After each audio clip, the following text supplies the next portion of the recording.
Bienvenue pour cette émission Investir en Action. Après une petite interruption d'à peu près un mois, nous reprenons le programme pour savoir comment analyser et profiter de la tendance boursière avec autour de la table Éric Pinon, Acer Finance. Bonjour Éric. Bonjour. Christian Génolac chez Gaspal Gestion. Bonjour Christian. Bonjour. Et Hubert Tassin, le directeur de la rédaction d'Investir. Bonjour Hubert. Bonjour Thomas. Alors, on commence tout de suite par un petit tour d'horizon de l'actualité.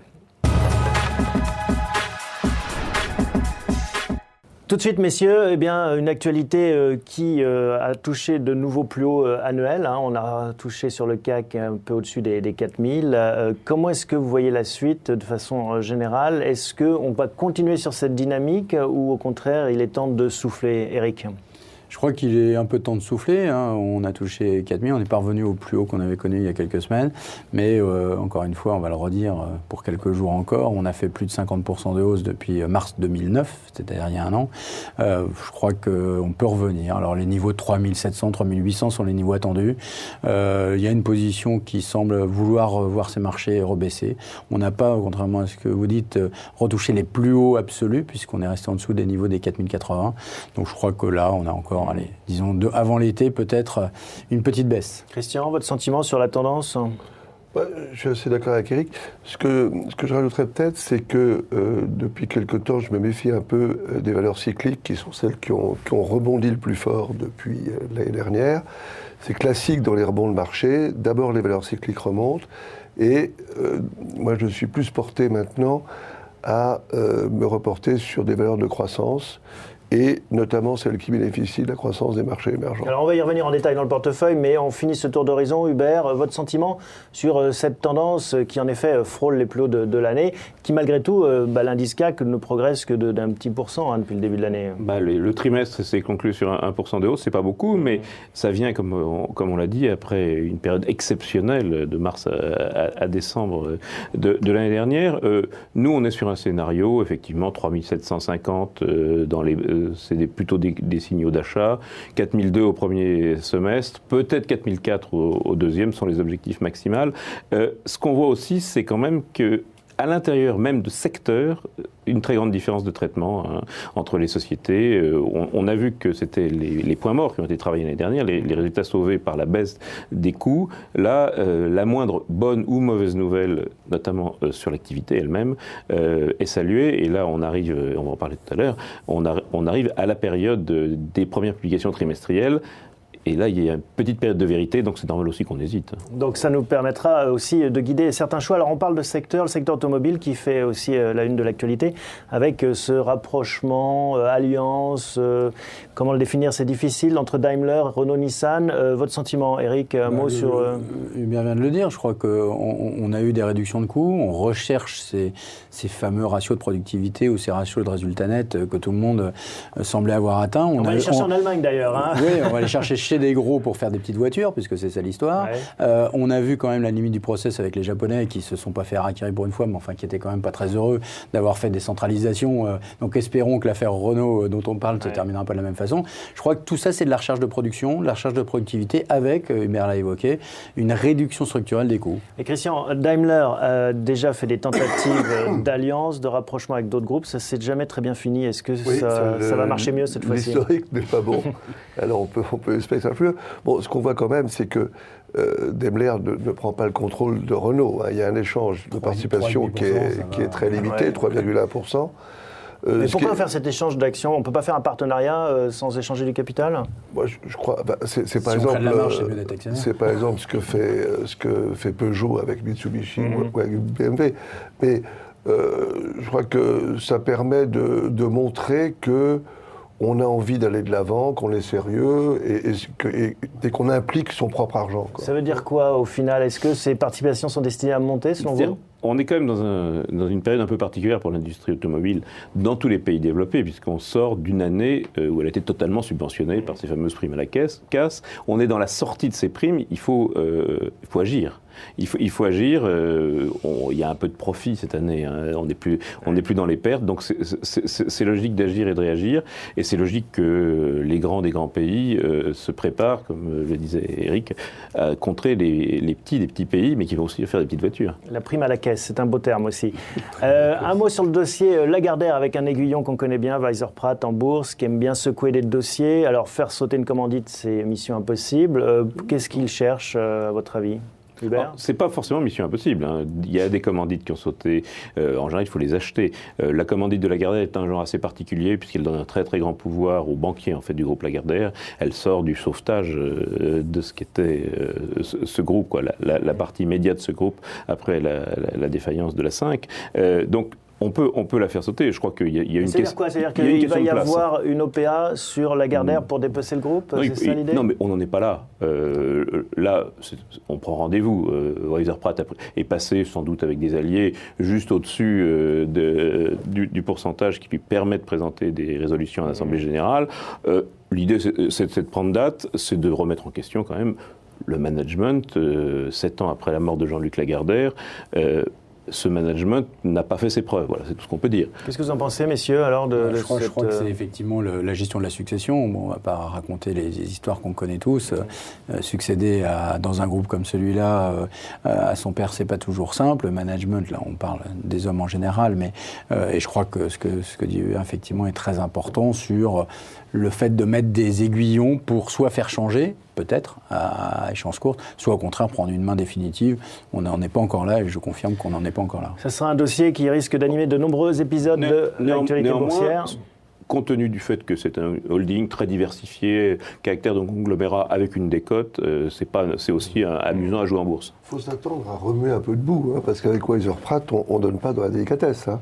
Donc je ne serais pas étonné que dans quelques temps, on voit réapparaître, vous savez, les vieilles histoires du management fee payé aux gérants, etc., qui avaient donné lieu déjà à des procès, je crois. Enfin, ça va être chaud. Et Weiser Pratt va mettre une forte pression médiatique et une forte pression sans doute judiciaire ou juridique. Ce qui cherche une plus-value, hein, je crois qu'il faut pas... C'est très clair. Voilà. Et il ne va pas être le seul à le chercher, donc il va probablement se passer quelque chose. Ce qui est vrai, c'est que sur les management fees, c'est quand même d'un genre particulier d'intéresser le management au chiffre d'affaires et pas au résultat.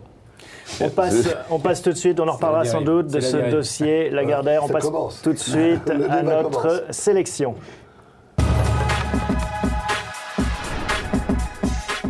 Alors une sélection que l'on retrouve depuis un mois qu'on l'a laissée en plan, et finalement ça lui a plutôt réussi, hein, Hubert ? Oui, elle gagne 4,4%, l'indice gagne un peu plus de 6%. C'est bien, depuis la création, que je rappelle, juste la semaine avant la faillite de Lehman, cette sélection perd 3% pour un indice qui perd 7,5%. Donc on fait sensiblement mieux que l'indice.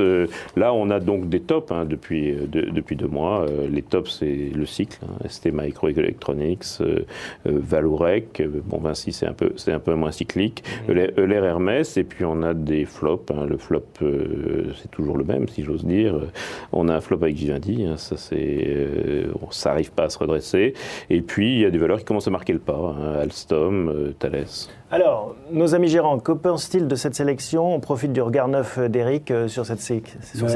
Oui, comme on vient de le dire, on a des belles surprises. Bon, on n'y a pas touché depuis un mois, c'est peut-être pour ça qu'il stabilise. Je dis ça en boutade, hein, c'est pas pour décourager effectivement nos activités, mais je crois que c'est important. Non, l'idée c'est quand même de prendre quelques plus-values. On en a parlé un peu entre nous quand on voit effectivement des progressions sur ST Microelectronics par exemple. Ou sur des sociétés qui déçoivent structurellement, peut-être comme Alstom, profitons de cette reprise de cette émission pour changer un peu les positions. Donc prenons les bénéfices d'un côté. Alstom et ST Micro. Je crois qu'on est d'accord là-dessus. Enfin, je sais pas, Christian. Qu'est-ce que vous feriez après cet intermède ? J'ajoutais peut-être Valorec aussi qui a fait un plus 30% depuis l'achat Valorec. Et puis, comme je disais tout à l'heure, se concentrer sur des valeurs de croissance avec dans notre mire celles qui ont une grosse activité sur les pays émergents. Alors, des idées, je me suis fait une petite liste là. Alors, j'aime bien Danone, j'aime bien Essilor, j'aime bien l'Air Liquide, j'aime bien L'Oréal. Dans les télécoms, il y a SES Global qui est assez intéressant, qui en plus est une valeur dont le dollar est une monnaie importante. Donc ces valeurs-là, me semble-t-il, me semblent mieux positionnées pour la deuxième jambe du marché. Après le rebond des valeurs cycliques, je pense que c'est ces valeurs-là qui vont en profiter. Là, on a vu les sorties, Eric, les entrées. Sur les entrées, moi, je partage ce point de vue sur l'émergent, enfin sur le monde émergent. Hein. Encore une fois, on est plus de 6 milliards sur la planète et tout le monde n'a pas le shampoing L'Oréal dans sa main, donc il y a encore deux marchés.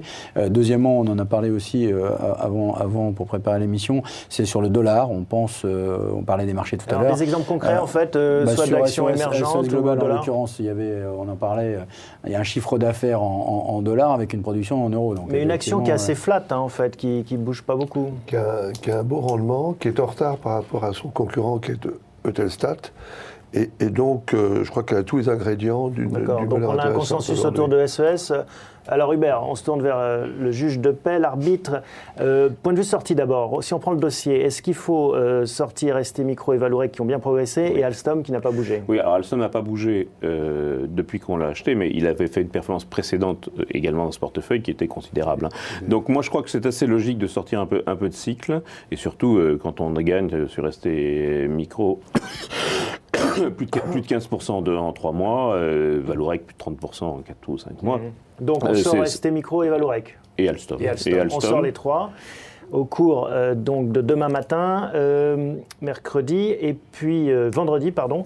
Et on fait rentrer SES. Moi, je milite tout à fait pour SES. Valeur télécom, du rendement, du retard et une valeur purement dollar. D'accord, une ligne de SES à 5 000 €. Est-ce qu'il y a d'autres tentations? Oui, on peut prendre le L'Oréal, effectivement. Oui, mais je crois que là-dessus, il faut être sur les émergents. Donc L'Oréal est un bon choix. Je pense que L'Oréal, ça vous plaît? Ça me plaît. Seule question que je me pose, c'est de garder un peu de cash parce qu'il y aura des emplettes à faire, comme je pense que le marché va plutôt... Si on vend 3 lignes et qu'on n'en rembourse qu'une, on a 22% de cash, c'est bien. Voilà, pour viser ces 3700 à 3800 qu'on vise plus ou moins tous pour revenir peut-être sur plus de cycles. Eh bien c'est parfait. Donc on rentre SES Global et L'Oréal et on sort Alstom, ST Microelectronics et Vallourec. On passe tout de suite à l'agenda. Alors, un agenda, qu'avez-vous noté dans votre tablette, messieurs? Un rendez-vous dans les jours à venir qui vous tient à cœur, Christian? Le grand rendez-vous, c'est Alcoa. C'est la première société de bourse américaine qui va donner ses résultats. Je crois que c'est le 12. Et donc, je crois que ça va être un moment très attendu, puisque ça fait 1 ou 2 mois que la bourse ne fait rien. On a des nouvelles économies contradictoires, donc on va enfin savoir ce que l'économie réelle fait. Ce qu'elle a dans le ventre. Voilà, ce qu'elle a dans le ventre. Eric, vous avez noté quoi? Alors moi, je confirme ce que dit Christian, et puis surtout, là on vient à la fin de la semaine par contre, justement on a l'économie irréelle au sens des chiffres, on a de nouveau ces indicateurs avancés de Michigan par exemple le vendredi, donc sur les valeurs, on a en France de nouveau quelques belles surprises, le chiffre d'affaires d'LVMH par exemple sur le premier trimestre, donc de nouveau on va vérifier ce qui se passe vraiment dans le marché. Pour autant, on est dans une situation où la macroéconomie va quand même nous confirmer, parce qu'on parlait du 1% du CAC, mais c'est valable sur tous les marchés, ils sont quand même très stables depuis le début de 2010. Et bien merci à tous les trois pour ces explications. On se retrouve la semaine prochaine, même endroit, même heure, sur ce nouveau rendez-vous Investir en Action, donc sur le site investir.fr, le bien nommé. Merci. Merci.